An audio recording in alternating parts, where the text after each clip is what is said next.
viewers, welcome once more to Mirror TV. Dadiam, your favorite program. We are here once more again. Bello Ben.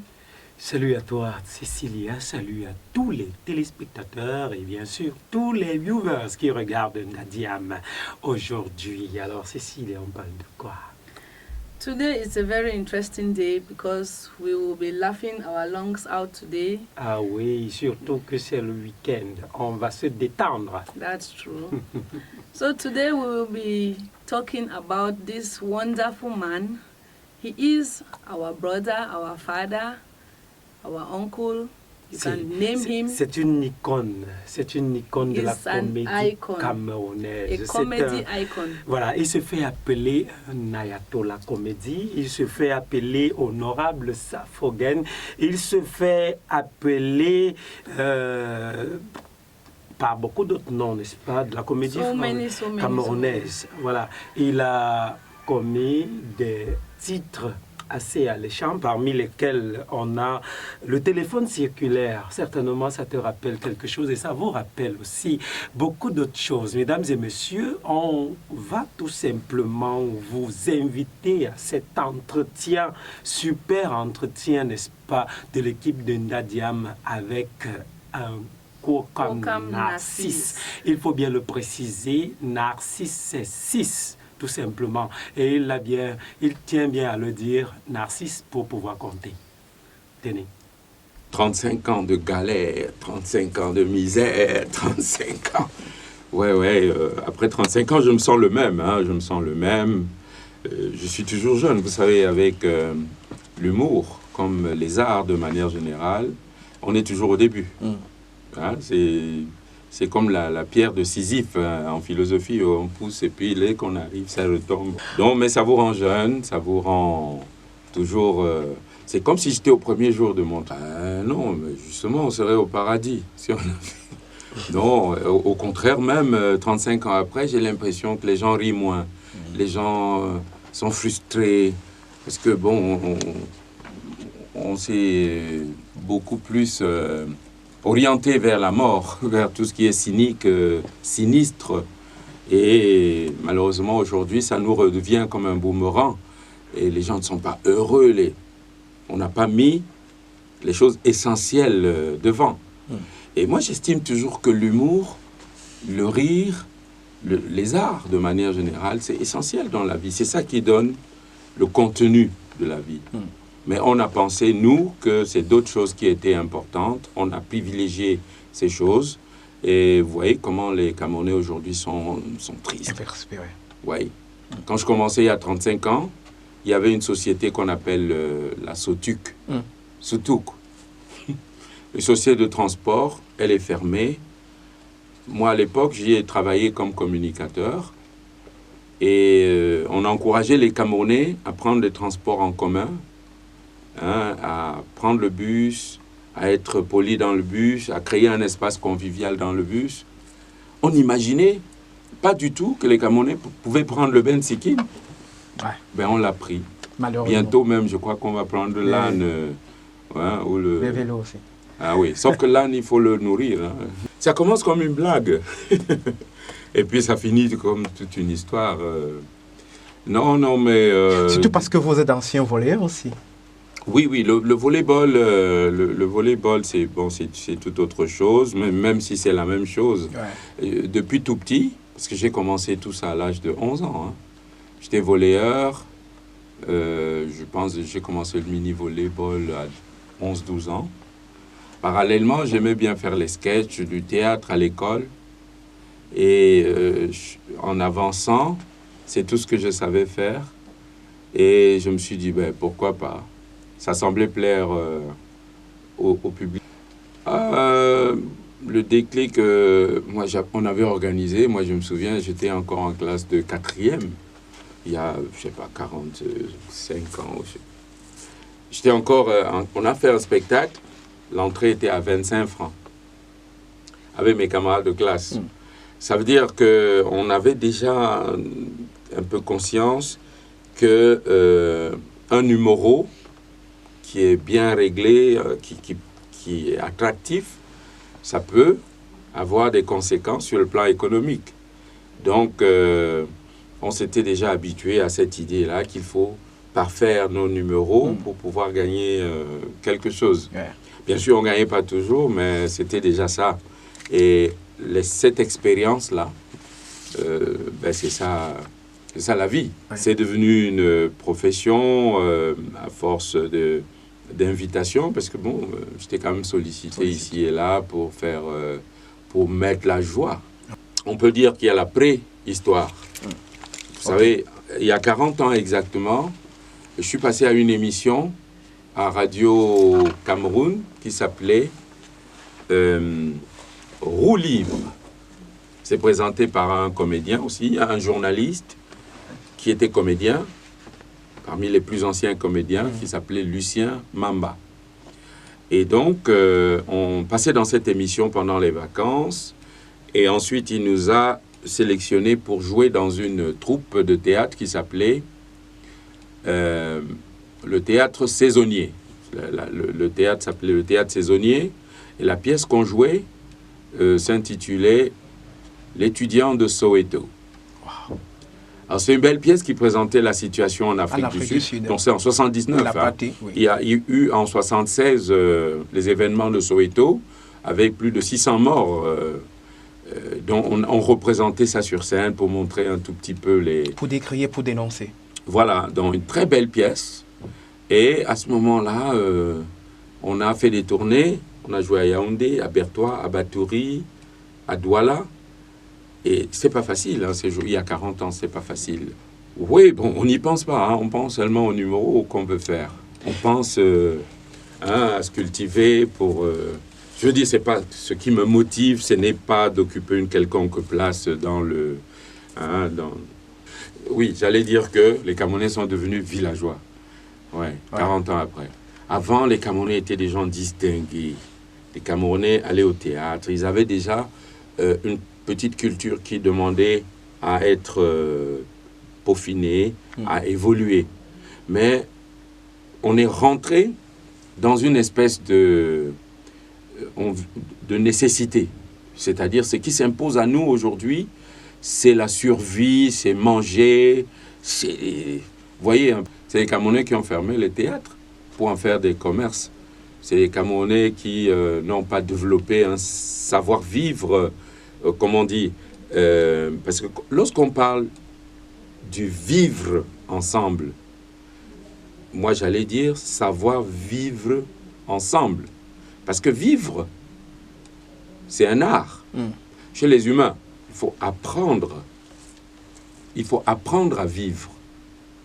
Vous savez, apprendre à vivre avec cet art.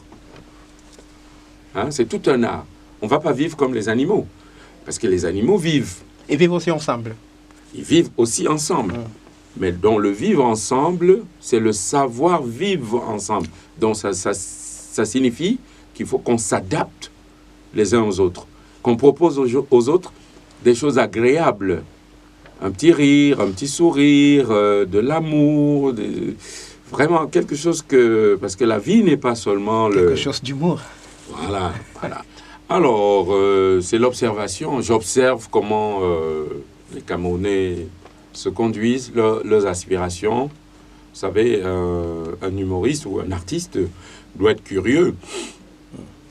Vivre avec les gens, voir leurs aspirations. Et comme dans mon cas de comédien, j'essaye de comique ou d'humoriste, j'essaye de mettre ça dans une perspective plus joyeuse. Oui. Mais je veux revenir un peu en arrière sur une question que vous avez posée, hein, c'est-à-dire le public de l'époque et le public d'aujourd'hui. À l'époque, on sortait d'une période très, très difficile qu'on appelait la guerre froide. On sortait à peine, hein. Et ça imposait... C'était un mouvement mondial, pratiquement. Oui, la guerre froide, c'était mondial, c'est-à-dire après la guerre chaude. Donc, ça imposait aux gens une certaine attitude de sérieux. De sérieux, de manière globale. Les hommes avaient des idéologies. Chaque être humain devait se considérer comme d'un camp comme dans un autre. Je veux par là dire si vous avez choisi l'idéologie socialiste ou l'idéologie capitaliste, pour caricaturer comme ça, vous devez être sérieux. Vous voyez ?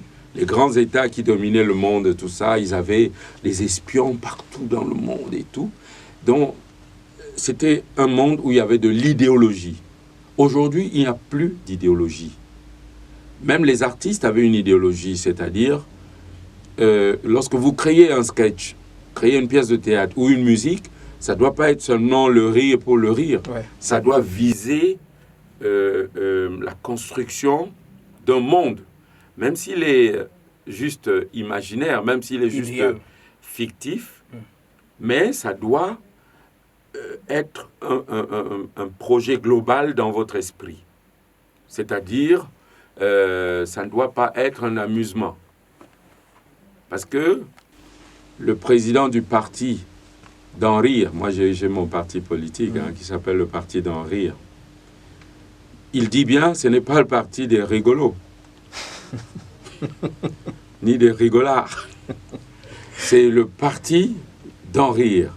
Vous voyez ? D'en rire, c'est déjà une activité sérieuse. Hein? Ouais. Donc, cette idéologie nous a quittés. Aujourd'hui, les gens vivent de manière prosaïque. Les gens vivent de manière... Ils cherchent à manger. Je ne sais pas s'ils vont trouver un jour, mais bon. On s'occupe de rien, on est tombé à ce niveau-là. Donc, je suggérerais qu'on revienne à une forme de sérieux. J'appelle ça du sérieux. Pas le sérieux comme la crise cardiaque, hein, non. Le sérieux, c'est-à-dire... avoir des idéaux, avoir des objectifs bien déterminés. Voilà, et du respect. Hein, du respect pour les êtres humains. Parce que dans la lutte que nous menons là pour la nourriture, il n'y a plus de respect pour quoi que ce soit. They are doing like the others. That is, meaning?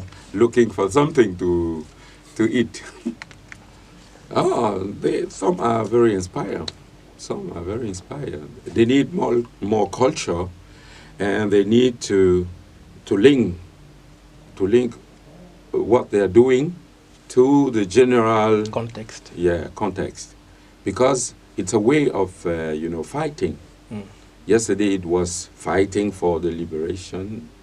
Today is fighting for democracy, fighting for freedom of speech. Yeah. Yes, but we have to do it step by step. Step by step. Yeah, you should not force things. Yes, still in the game. Yeah, we are still in the game. Yes.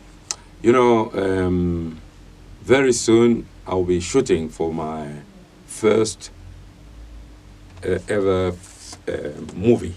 Oh, wow. Entitled Le mariage de Michel. Le mariage de Michel. Yes. Parce que Michel doit se marier. Still the same Michel. Yes. Michel est déjà grand. 35 ans lui-même. On pourrait passer des jours et des jours. On va faire le film de Michel. Hein. Oui, alors l'humour, l'art même, cet art de l'humour, c'est de dire des choses de manière artistique, un peu détournée, pour que ne comprennent que ceux qui doivent comprendre, justement. Il ne faut pas dire des choses de manière d'avoir peur. Mais la peur est normale. Pourquoi vous ne voulez pas que j'ai peur? Bien sûr, la communication, vous êtes communicateur. Ouais. Chacun communique à partir d'un angle. Nous sommes nombreux sur le marché. Il y a des gens qui font de la politique, d'autres comédiens, d'autres des commerçants communiquent aussi. Et chacun utilise le style qui convient à son objectif. Alors justement... nous, les artistes, nous sommes des gens, n'est-ce pas, bénis de Dieu, parce qu'on se retrouve avec des gens à longueur d'année qu'on ne connaît pas. Hein, vous, même hier, je ne vous connaissais pas. Absolument. Donc, les artistes, nous sommes bénis, on voyage partout, on rencontre du monde et tout. Et donc, nous avons envie que les gens vivent ensemble heureux, hein, et que les limites ne soit, parce que je vois aujourd'hui le Cameroun même se délite, se déchire. Mais les limites, c'est plus loin que le Cameroun. Moi, je disais à quelqu'un que mon village a pour limite la Mongolie en Chine. Et puis, vous savez, dans le désert de Nevada, voilà, c'est là où se situe mon village. Incroyable. Je veux que ça se pousse partout. Et tous les gens que je rencontre, ce sont mes frères. Si on peut rigoler ensemble. C'est magnifique. Oui, voilà. Alors qu'au Cameroun, nous, on veut rendre plus petit notre espace. Non, il faut qu'on s'ouvre dans l'esprit. Il n'y a pas, comment dirais-je, les gens n'ont pas à avoir peur. Les gens n'ont pas à avoir peur les uns des autres. Que vous soyez Bamileke, Ewondo, Douala, machin, il ne faut pas avoir peur. Touchez-le, vous allez voir, ça ne va rien faire. De toute façon, c'est la même peau. C'est la même peau. Donc aujourd'hui, effectivement, le Cameroun se cherche.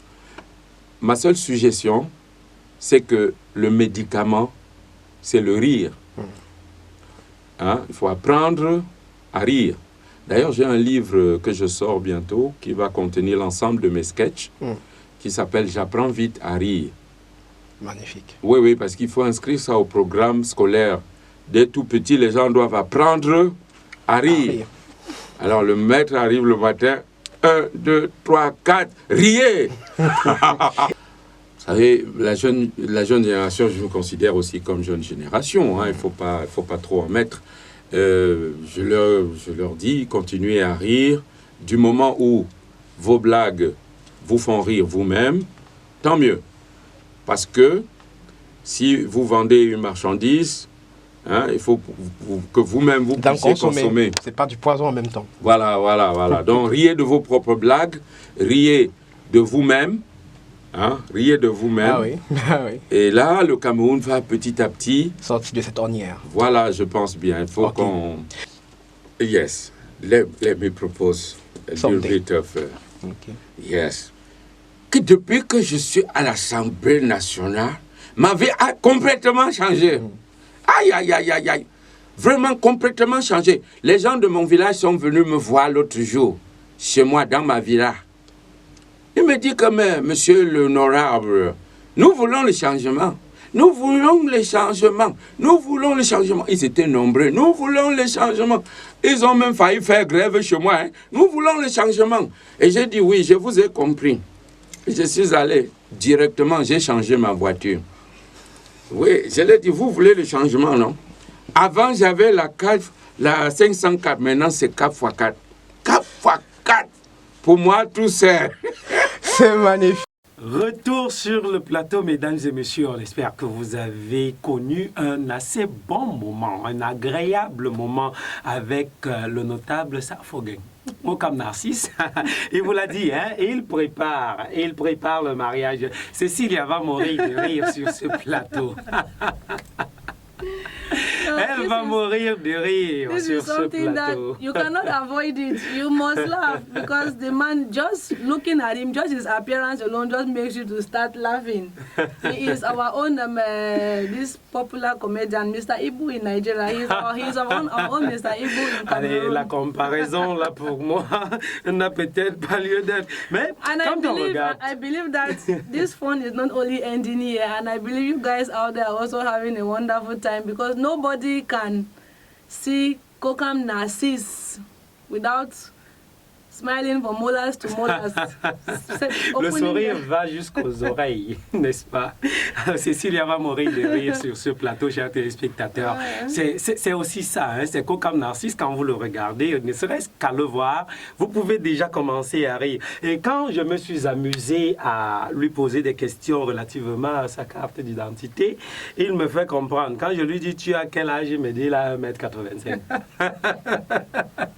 1m85. He has done, that is, he has been in comedy for 35 years. 35 ans de carrière. And he started as a little boy at the age of 11. Ça pèse. It's wonderful. Lourd. Et il continue. This is what we call a lifetime career. Ah oui. It's wonderful. Oui. Et il est toujours jeune. And he's very young. He's going to continue making us to be laughing. Voilà, ce qu'il y a annoncé, Cécilia, c'est qu'il prépare le mariage de Miché. qui va sortir très très bientôt. Il l'a dit dans son interview. Mesdames et messieurs, on espère que vous serez de la partie pour porter, n'est-ce pas, cette icône. And I believe I will be a part of that wedding of Misha. I don't know if you will be a part. Toi, tu n'es même d'ailleurs pas Because prête I'm already preparing myself for the kind of dress. Tu es toujours prête à aller au spectacle des artistes, toujours prête à attendre. Oh, hey, the wedding of Misha, I cannot miss it. Dans tous les cas, Kokam Narcisse m'a fait rire au point où j'ai eu cette envie, n'est-ce pas, de consommer ma gorgée d'eau. Allez, vous aussi à la maison, vous pouvez le faire. Hein? Too much laughter, you have lost some water, and water is life, so remind yourself to always take this source of life. Voilà, il faut aimer, il faut liker, il faut lever, il faut commenter, il faut partager cette vidéo, puisque certainement cela vous a plu. Allez, on se prend à plus et bon week-end. Have a wonderful weekend and stay tuned to Mirror TV. Dajam is always here to fill you with good information and to make you have a wonderful weekend. Bye. Ciao, bye-bye.